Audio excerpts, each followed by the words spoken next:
How often have you been in a heated argument where voices are raised, fingers are pointed, and emotions are running high? And yet, you feel completely centered, unshaken, almost observant. While the other person escalates, you remain a pool of quiet in the middle of their storm. To the outside world, you might seem detached or even arrogant. But the truth is far more powerful. If you are someone who stays calm, even in arguments, psychology suggests you possess a rare and formidable strength. This isn't about being emotionless.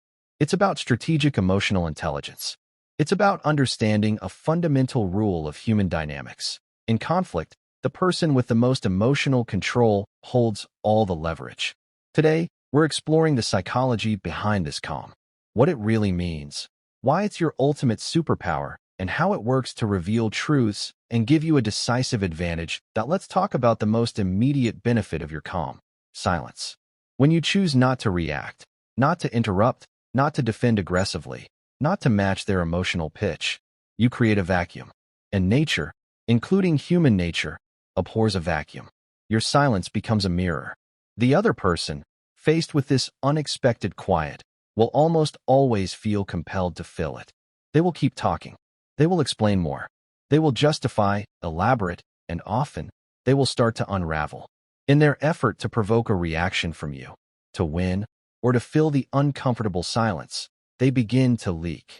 They reveal their true motivations, their insecurities, their weak points in the argument, and the true source of their anger, which often has little to do with you. As one insightful commenter on our channel perfectly put it, when you don't react, others speak more to fill the silence, leaking their true leverage. Your calm allows you to become a collector of information. While they are emotionally expending energy, you are gathering intelligence. You see the blueprint of their position clearly, while they see only the fog of their own emotion. A common misconception is that calm people are bottling up their feelings. That's not calmness, that's repression, and it's unhealthy. The calm we're discussing is different. Neurologically, during conflict, the amygdala, the brain's threat alarm, sounds off. For many, this triggers a fight or flight reaction.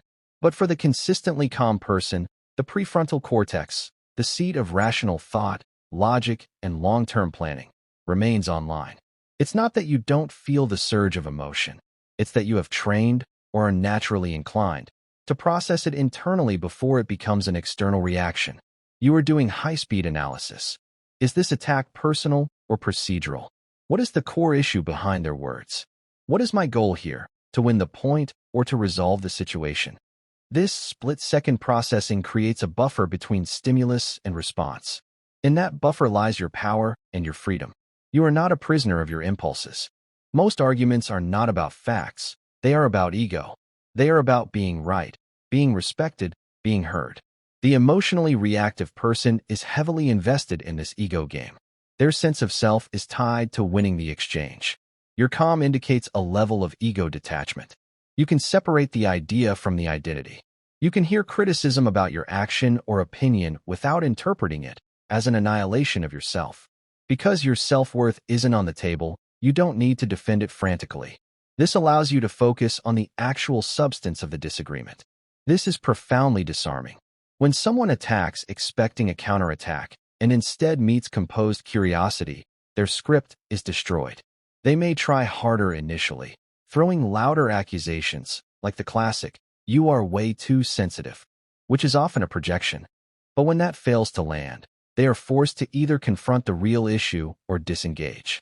You control the battlefield by refusing to play the game on their emotional terms. Think about control. The person screaming, insulting, and gesticulating feels powerful in the moment, but they are actually out of control. Their emotions are controlling them. Your calm is the ultimate demonstration of control, self-control. You are controlling your physiological responses, your words, and the frame of the interaction. This controlled presence commands a different kind of respect, even if grudgingly. It signals that you cannot be manipulated by chaos, pressured into submission, or rushed into a poor decision. It also gives you the clarity to know when to engage and when to walk away. You understand that not every argument deserves your energy. Your calmness is the filter that helps you invest only in conflicts that are meaningful and constructive. So, if you are always calm in an argument, recognize this not as a passive trait, but as an active strategy. You are employing advanced emotional psychology. You are gathering data, maintaining operational clarity, and protecting your peace, all while giving the conflict a real chance to be resolved on logic rather than emotion.